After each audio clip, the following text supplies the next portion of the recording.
Hello, crafty friends. This is Jessica Lewis with Scrap Sprinkle Crop. I'm an independent Stampin' Up! Demonstrator, and I'm coming to you today after I haven't done any videos for a while, so I'm glad to start up again. I'm joining in on the TGIF challenge number 341 that uses three Stampin' Up! Colors: Pool Party, Pale Papaya, and Berry Vanilla.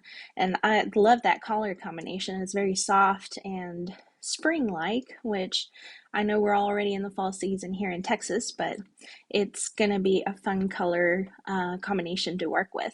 So without further ado, I'll go ahead and switch my camera over and show you what we got. I'm going to turn on my light and switch over. Okay, so here's the card that I created. I'll zoom in a little bit.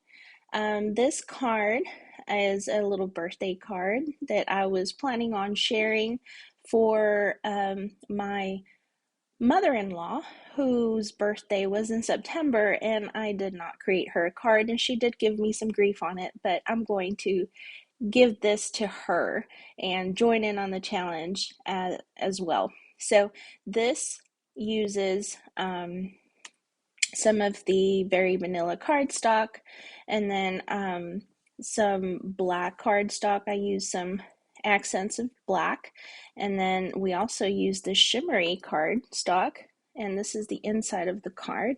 You can see the shimmery cardstock here. It shimmers in the light here, if you can see that. But we'll get started on creating this card. I'm going to set it aside. And so you're going to start off with your basic 8.5 by 4.25 piece of cardstock folded in half. And I'm going to take my bone folder and just make sure I crease that fold real good. And so I'm going to set that aside for a minute because we're going to do a little bit of watercoloring.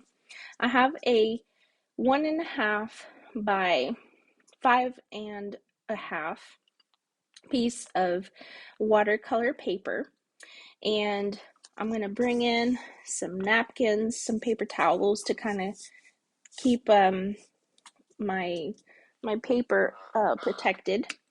And I'm going to take my water mister, and I'm going to get off the camera so I can spritz throughout I spritzed the whole thing with my water spritzer.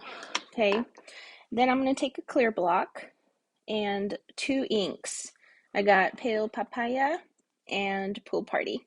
So I'm just going to do a drop of each on my clear block, and I like to keep it separated from each other so we won't blend it together too much.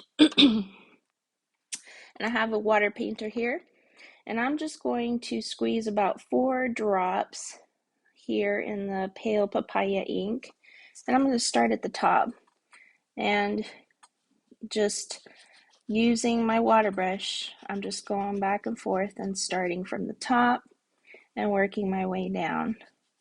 I want the top to be the darkest color and then work my way down to the lighter color.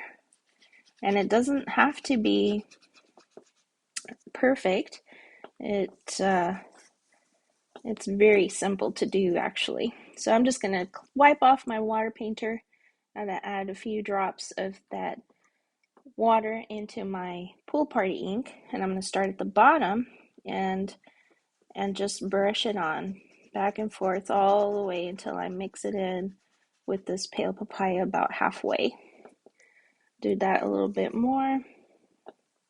Start at the top with the bottom, sorry. The bottom being my darkest. And then just kind of brushing back and forth to mix in with that Pale Papaya color. And just keep doing that until you get the desired color, like that. I might come back with my Pale Papaya and then just make it darker here and then work my way down. And you don't have to squeeze your water painter because you got plenty of water coming out of here with that mist of water that I sprayed onto it already. Okay, so that's basically it. You don't have to do anything else really. I'm gonna clean my clear block before I make a mess because I have done that already.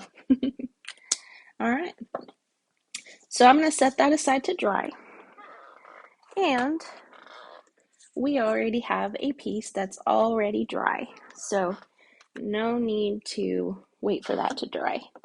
So now we have this piece that I already have dried.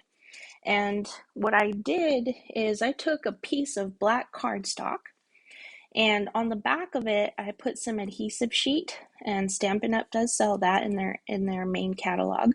I placed the adhesive sheet on the back of the cardstock, and I used the intricate leaves dies. There's several dies that have an outline and not an outline. What am I trying to say? Well, these dies right here are the detailed dies. So I'm going to use all of these to cut out from the black piece of cardstock with the adhesive on it. And I already have that ahead of time. That way you won't have to see me cut everything. And so this makes it so much easier to adhere onto the piece of watercolor paper. And so what I did is I just took the backing off of the cardstock here and then placed my leaf wherever I would like, and then just press it down. Okay, and then you just continue doing that with all the intricate leaves here and placing them wherever you'd like. I'm just going to place them here like so and keep going all the way in different places of my cardstock. Let's see, we'll grab this one. This one's good. I'll put it like right here. You see? And you can always use your, the tedious part about this is having to poke out all the little holes that come with these intricate leaves. And so I think it would be hard to replicate this for several cards. But it's your choice on whether you choose to do that or not, or if you have an easier way of being able to without having to have so much trouble trying to get these intricacies.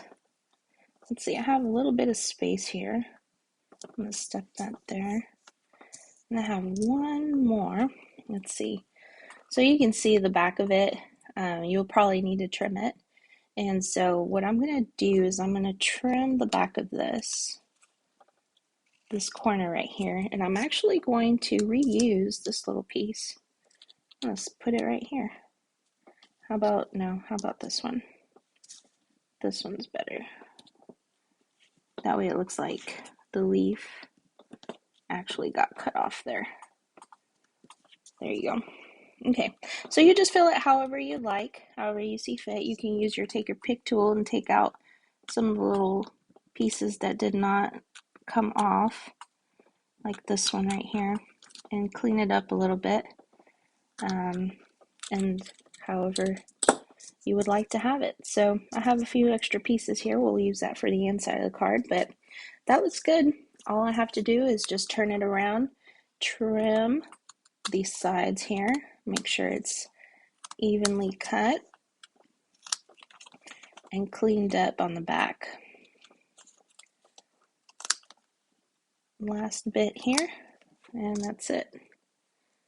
There's my trash. Okay, so there you have it. That's what it looks like. Very pretty. So now what I'm going to do is I'm going to bring my cardstock that I had, and I'm also going to bring in a 1/2 by 5.5 inch piece of the in color vellum, and this is the pale papaya in color vellum. I will put a little bit of adhesive on the back, on both ends here. Oh, rolling. Okay. And I'm going to place this little strip right in the edge of the card, like this, okay? And stick that down. Then I'm going to take a piece of pale papaya ribbon, and this is a beautiful ribbon. I really love it. I'm going to take some glue dot, and I'm going to stick a glue dot here on one end. And since I'll be doing, I'm going to be doing a faux bow. If you haven't done a faux bow, is when you kind of skip. Oh, well, this is too short. I'm going to have to use, hold please. It's too short. I need to use my ribbon, a longer piece of ribbon. Here we go. So here's the spool of ribbon, and it's a 3/8 inch wide open weave ribbon. It's very beautiful. Okay, so now I can start up again, and I can place my ribbon here and then come around the back of the card like this, and then attach it like here. So the reason I do a faux bow is because it's just easier to handle. That way you won't have to figure out what you're doing and how you're folding that ribbon. So that's going to get covered up. All I have to do is take this, a separate piece of that ribbon, and do my own bow. It just takes away the hassle from having to tie the bow on the card itself, and you just do it away from the card, and you can fix it however you'd like. Make it the size that you like. So this is good. All I have to do is put a little glue dot on here and stick it down.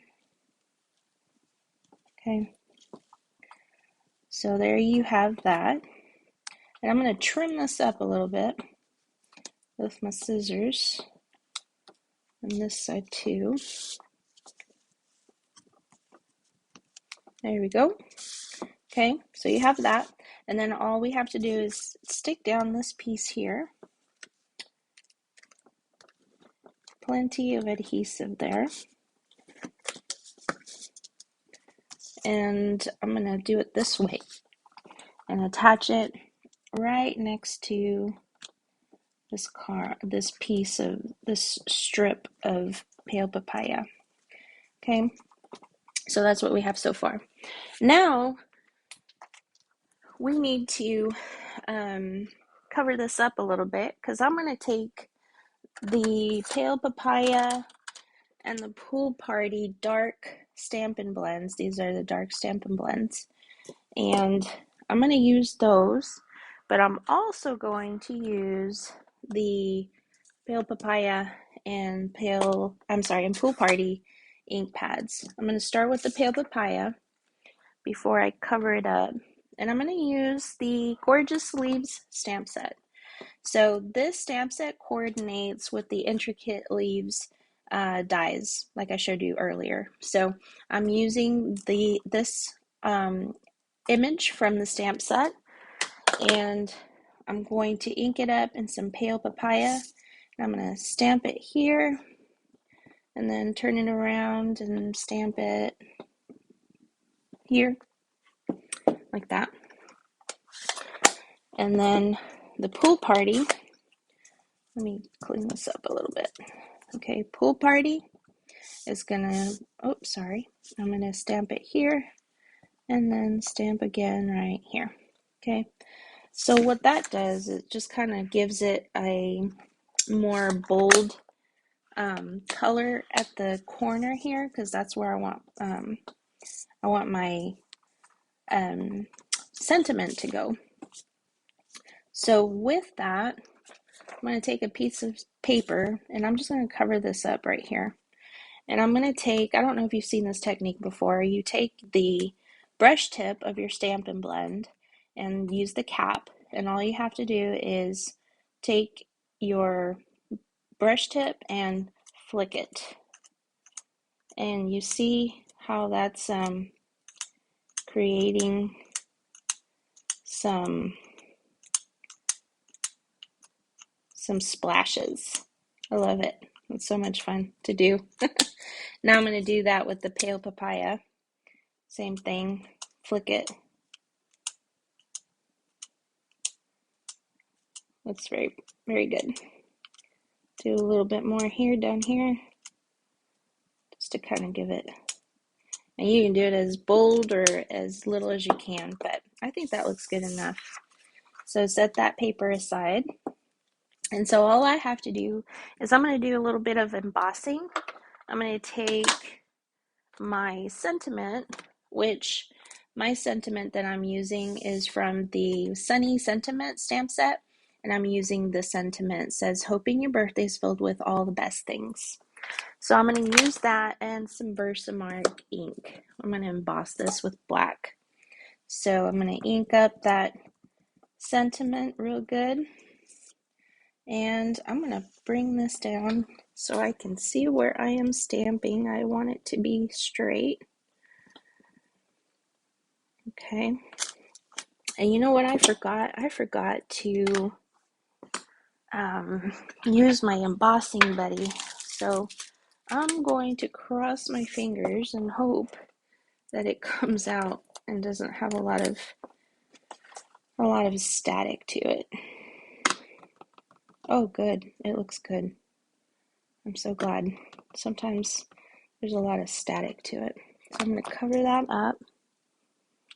And I'm going to use my embossing gun, my heat gun, a heat tool, and emboss it real good.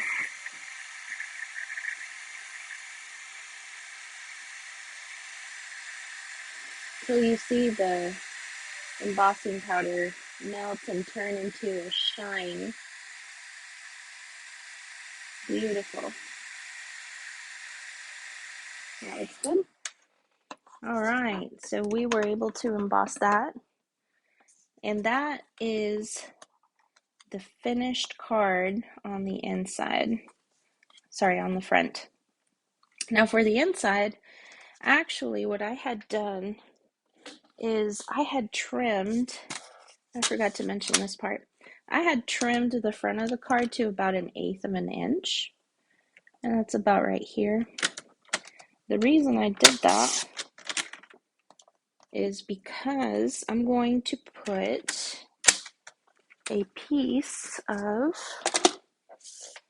this, I have another piece here of the shimmer paper, and I'm going to place it on the inside of the card, on the edge. That way the front peeks through and you can see this side here. Puts that down right along the edge, like that. Okay, so now I'm going to do the same thing that I did here, but first I'm going to use, so I'm using another stamp set, and this one is, this Happy Birthday is from the Sharing Sunshine stamp set. There's the Happy Birthday sentiment there that I'm using. You can always use whatever sentiment you have on hand. I like the big font on this one. So I'm going to stamp this about right here, like that, with my Memento Black ink. And then that same technique that I used when you flick the ink, I'm going to use it here. So I'm just going to flick some of that ink in random places so you get the desired look. Oh, I forgot to cover that. Make sure you cover that part there, so it'll just be on the around the sentiment. There you go. Got a little splatter. Got some splatter here too, but that's okay. Then one last touch is I'm going to take one of those little leaves that I cut out, and I'm going to take off the backing and place it on the inside of the card. And I'll probably put it on like this. Just make sure that whenever you close the front of your card, that leaf won't show. So that's it. That's all you have. So I hope you enjoyed this video on making this cute little card, and comment and let me know if you like this video. Thank you for joining me.